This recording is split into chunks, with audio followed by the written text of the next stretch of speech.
YouTube channel. कैसे हैं आप सब? होप सो आप सब बढ़िया होंगे। So students, in our last class we have started the chapter of staffing. Staffing में मैंने आपको बताया कि स्टाफिंग की इम्पोर्टेंस क्या है फॉर्म के लिए, स्टाफिंग के एडवांटेजेस क्या है, how staffing and HRM are inter related. Staffing and human resource management both are inter related. तो मैंने दोनों डिपार्टमेंट्स को इंटररिलेट कैसे इंटररिलेटेड है वो बताया, इसकी क्या इंपॉर्टेंस है वो एक्सप्लेन करा। Today I am going to explain staffing process. Staffing का मीनिंग मैंने आपको बताया था, यहाँ पर हम प्लेसमेंट करते हैं right person at right job.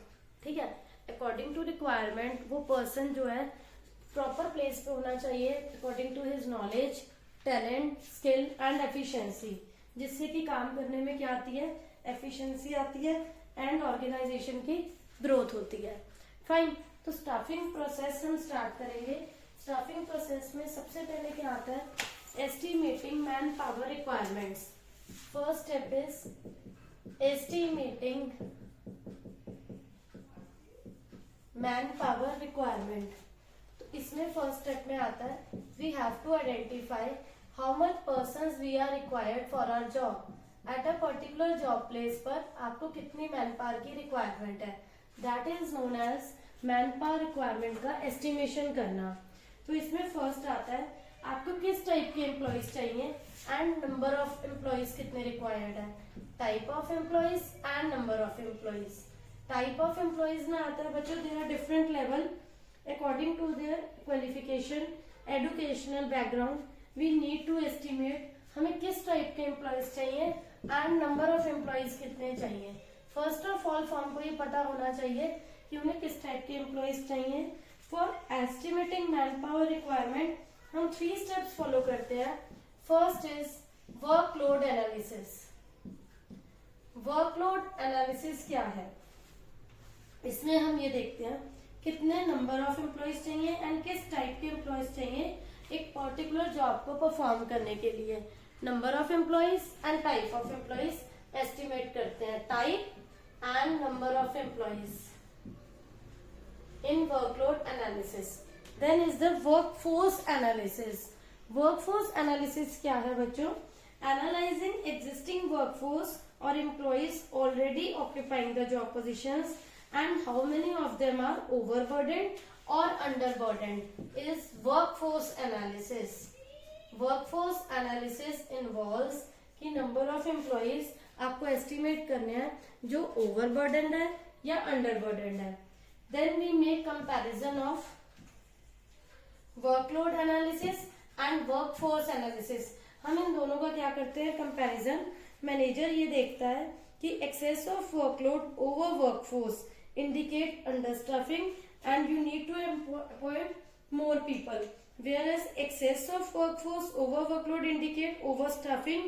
overstaffing में इतने लोगों की आपको रिक्वायरमेंट नहीं है, we need to remove some employees। तो sometimes it happens कि वो overstaffing हो जाती है, आपने ज्यादा लोगों को रखा है, एंड कई बार क्या होता है एक्स्ट्रा रखा हुआ है, they are undesirable। undesirable में एक्स्ट्रा एम्प्लॉयज हैं जिन्हें आपको रिमूव करने की जरूरत है, एंड कई बार आपने उन्हें कम हायर करा है, वी नीड मोर एम्प्लॉयज। तो कंपैरिजन में हमें ये पता चल जाता है बच्चों।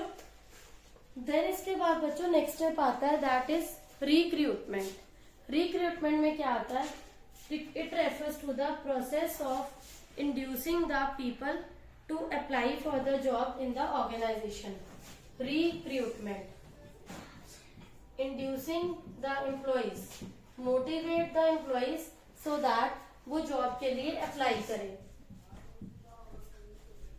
Motivating the employees to apply for a particular job in an organisation, उसे हम बोलते हैं recruitment. After assessing the number and type of employee required, manager tries that more and more people should apply for the job so that organisation को उनमें से select करने के लिए ज्यादा वैरायटी मिल सके।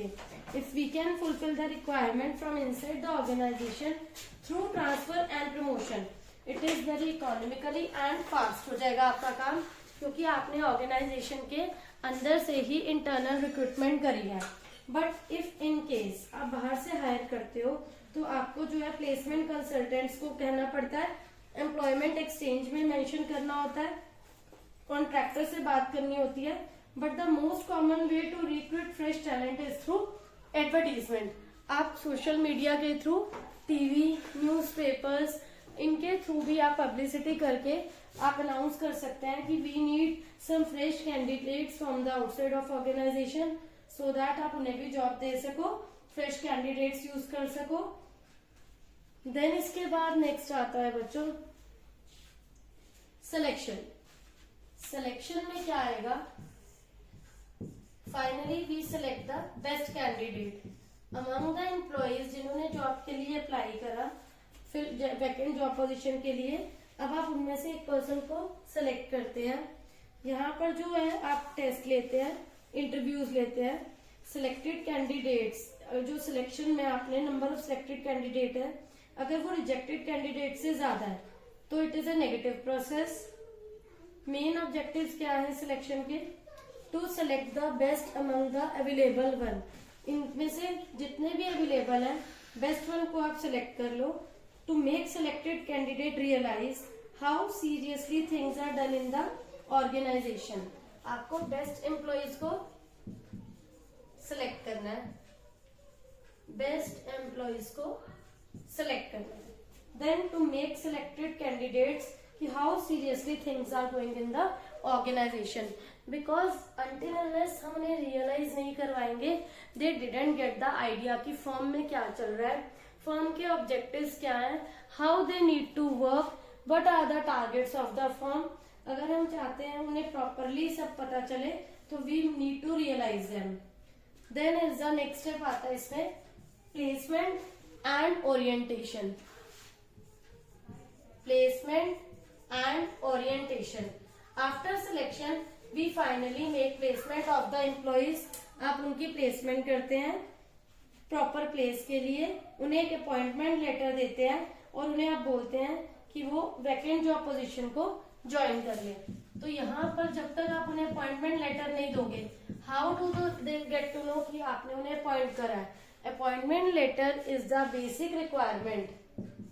Appointment letter for the job is the basic requirement for any employee. ये बिल्कुल बेसिक है। Orientation refers to introduction of new employees to the existing employees, so that वो फैमिलियराइज हो सके ओल्ड एम्प्लॉयज के साथ, उन्हें वर्क की नॉलेज मिल सके और उन्हें ओल्ड एम्प्लॉयज जिनकी जगह पर प्लेसमेंट होनी है उनसे आपको नॉलेज मिल सके हर चीज के बारे में। तो ओरिएंटेशन आज के डेज में, पहले के टाइम में ओरिएंटेशन पे कोई फोकस नहीं करता था, जस्ट आप उन्हें बता देते थे कि उनकी जॉब पोजीशन है और वो ज्वाइन करते थे। आज के टाइम में orientation is very very important. आप उन्हें पर्टिकुलर सब कुछ समझाते हैं, एक्सप्लेन करते हैं, देन उसके बाद आप उन्हें एक्सप्लेन करते हो, हर चीज को बताते हो, सो दैट उन्हें ज्वाइन करने में प्रॉब्लम ना आए, जिससे कि उनकी काम करने की एफिशिएंसी क्या होती है, इम्प्रूव होती है। देन इसके बाद आता है बच्चों ट्रेनिंग एंड डेवलपमेंट। अब ऐसा नहीं है जिनको भी हम जॉब दे रहे हैं उन्हें हर चीज की नॉलेज पहले से है, उन्हें आपको जॉब के अकॉर्डिंग सब कुछ एक्सप्लेन करना पड़ेगा। Basically they needs training. In today's era कैसा हो गया अब आजकल का एनवायरनमेंट कि कोई भी पर्सन फर्म ज्वाइन करता है तो किसी को इस टाइप से नहीं पता कि उन्हें पर्टिकुलर जॉब पर वर्क को कैसे परफॉर्म करना है। Each and everyone needs training for the time period कि उन्हें ट्रेनिंग मिल जाती है, प्रॉपर नॉलेज मिल जाती है एंड इससे उनका क्या स्किल डेवलप होता है, नॉलेज डेवलप होती है। Training and development, training and development बहुत जरूरी है एम्प्लॉयज के लिए। टाइमली उनको ट्रेनिंग देनी चाहिए, टाइमली उनकी नॉलेज इंक्रीज होनी चाहिए। 2 टाइप्स की ट्रेनिंग होती है, I will discuss with it in experience मैं आपको करूंगी, later on I will discuss in detail. इसके अंदर क्या आता है, 2 टाइप्स की ट्रेनिंग है। वन इज जॉब पर साथ रहकर एंड एक होता है outside the job place. Job place पर रहकर ट्रेनिंग देना अलग चीज होती है, आउटसाइड द जॉब प्लेस अलग होती है।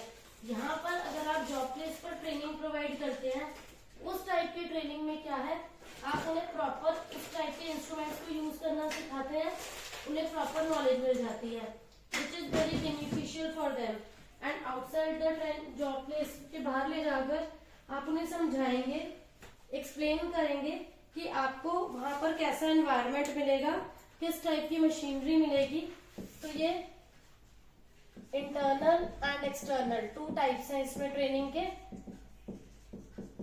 Internal training and external training. Both are very important for the firm, और ये उनको समझाना भी बहुत जरूरी है, आज के टाइम में इसकी बहुत इंपॉर्टेंस है। फिर आप उन्हें अपॉर्चुनिटीज देते हैं कैरियर एडवांसमेंट की, जिससे कि उनकी एफिशिएंसी इफेक्टिवनेस इंक्रीज हो जाए। स्मॉल ऑर्गेनाइजेशन में कोई ह्यूमन रिसोर्स डिपार्टमेंट नहीं होता, उसमें ये भी फॉलोइंग स्टेप्स को भी आपको इंक्लूड करना है। इसमें फर्स्ट आता है बच्चों performance appraisal. Now what do you mean by performance appraisal? बच्चों परफॉर्मेंस अप्रेजल क्या है? To appraise the performance of employees. Performance appraisal includes जब हम एम्प्लॉइज की, वर्कर्स की परफॉर्मेंस को अप्रेज करते हैं। कैसे अप्रेज करते हैं उनकी परफॉर्मेंस को? जो हमने उनको स्टैंडर्ड्स दिए हैं, उन स्टैंडर्ड्स के अगेंस्ट हम उनकी परफॉर्मेंस देखते हैं। अगर उन्होंने उसे अचीव कर लिया तो दैट मीन्स उनका जो फीडबैक रिपोर्ट है वो पॉजिटिव है। एंड इफ उन केस वो नहीं अचीव कर पाते, we need to find out the deviations, कि उसमें डेविएशंस क्यों आ रही हैं, उन्हें इतनी प्रॉब्लम क्यों हो रही है। We need to find out the reason, कि मशीनरी में प्रॉब्लम है या उनको समझने में task is not clear to them, कहाँ क्या प्रॉब्लम है, हमें उस मैटर को सॉल्व करने की नीड है। ठीक है, तो आप उसे क्या करेंगे, करेक्शन करेंगे। तो superiors prepare a feedback report on the basis of performance appraisal. Then is the promotion and career planning. Promotion refers to being placed at a higher job position. Promotion is the placement at a higher job position with more pay, job satisfaction and responsibility. Higher job position जिसमें आपकी पे भी ज्यादा है, satisfaction level भी ज्यादा है, with पे जॉब की सेटिस्फेक्शन है। इसमें जनरली फीडबैक रिपोर्ट के बेसिस पर एम्प्लॉइज की परफॉर्मेंस देखी जाती है, देन उस बेसिस पर डिसाइड किया जाता है who will get promotion and who will get opportunities for higher level job. Then is the compensation. Have you ever listen this word compensation? Means wages and salary, जो आप उनकी fix करते हैं, उनके लिए जो भी सैलरी, जो भी वेजेस फिक्स करते हैं, it is the price of the job, it refers to the price of job. इसमें रिवॉर्ड्स भी आएंगे, इंसेंटिव्स भी आएंगे, इनडायरेक्ट पेमेंट्स भी आएंगी। डायरेक्ट पेमेंट्स क्या है? डायरेक्ट पेमेंट्स में वेजेस एंड सैलरी आते हैं। इनडायरेक्ट पेमेंट हम उन्हें क्या देते हैं? मेडिकल फैसिलिटीज दे देते हैं, इंश्योरेंस, मेडिकल फैसिलिटीज भी आज के टाइम में बहुत इंपॉर्टेंट पार्ट है, जो ऑर्गेनाइजेशन प्रोवाइड्स करते हैं अपने वर्कर्स को। हेल्थ इंश्योरेंस देना, मैनेजर्स को प्रॉपर राइट कंपनसेशन फिक्स करना चाहिए on the basis of their qualification and type of job. Direct financial payments are of 2 types. अब वो 2 टाइप्स क्या है? One is time based and another is performance based. Time based क्या है? जो financial payments है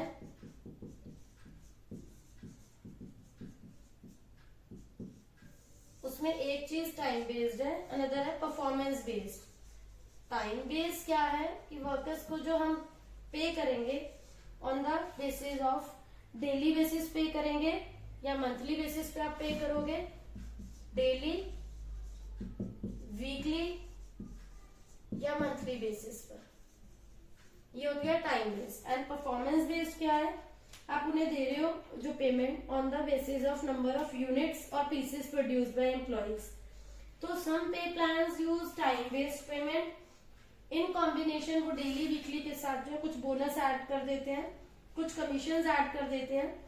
ऑर्गेनाइजेशन को बहुत सारे फैक्टर्स को सोचना पड़ता है कंपनसेशन फिक्स करने से पहले, सच एज कि लेबर लॉज क्या कहते हैं। लेबर लॉज के अकॉर्डिंग आप उन्हें कम पेमेंट नहीं कर सकते, लेबर लॉज को फॉलो करना जरूरी है। जो भी आपके मिनिमम वेज पेमेंट एक्ट है उसको भी आप जरूर फॉलो करेंगे, कॉम्पिटिटर की पॉलिसी भी आप जरूर फॉलो करोगे। इन सब पॉलिसीज को कंसीडर करते हुए ही हम उनकी जो है सैलरी वेजेस जो है फिक्स करते हैं। तो आपके इसमें फर्स्ट स्टेप जो इम्पोर्टेंट है, estimating and number of employees required for job, then motivate them to apply for a job is recruitment, then choosing most suitable candidate for the job, then उनकी proper position के according उनको placement देना, other members से familiarize कराना, then उनकी performance को improve करने के लिए to provide training to them, that is also very important. And then large scale organization में तो एक अलग से बच्चों एचआरडी डिपार्टमेंट होता है जो स्टाफिंग का फंक्शन करता है। स्मॉल ऑर्गेनाइजेशन में they only perform all the functions, तो वहां पर जो है ये वाले जो पॉइंट्स हैं ये भी कंसीडर होते हैं कि उनकी परफॉर्मेंस अप्रेजल होती है, on the basis of that आप उन्हें प्रमोशन देते हैं, कंपनसेशन फिक्स किया जाता है। उसके भी अलग अलग मेथड्स हो गए कि आप उन्हें टाइम बेस्ड दे रहे हैं, परफॉर्मेंस बेस्ड दे रहे हैं, and also consider these laws, minimum wage payment act, कुछ जो भी कॉम्पिटिटर की पॉलिसी है या लेबर लॉज है। तो बच्चों this is all about the staffing process. यहाँ पर हमारा ये स्टाफिंग प्रोसेस कंप्लीट होता है। इन आवर नेक्स्ट क्लास मैं आपको बताऊंगी कि फर्म में रिक्रूटमेंट कैसे होती है। फर्म में दो मेथड्स हैं रिक्रूटमेंट के, one is internal recruitment and other is external recruitment. तो दोनों रिक्रूटमेंट में डिफरेंस क्या है एंड दोनों में से बेनिफिशियल क्या है फर्म के लिए, उनके पॉजिटिव नेगेटिव पॉइंट्स क्या है। तो नेक्स्ट क्लास में हम ये टॉपिक्स डिस्कस करेंगे। तो होप सो बच्चों आप सबको ये टॉपिक आज का दिस इज वेरी इंपॉर्टेंट, जो ये आपको मैंने करवाया है स्टाफिंग प्रोसेस, ये आपको अच्छे से रिवाइज करना है, सभी पॉइंट्स अच्छे से लर्न करने हैं। ये टॉपिक क्लियर हो गया होगा, कोई डाउट नहीं होगा। Still you are having any doubt, please ask in comment section. Thank you.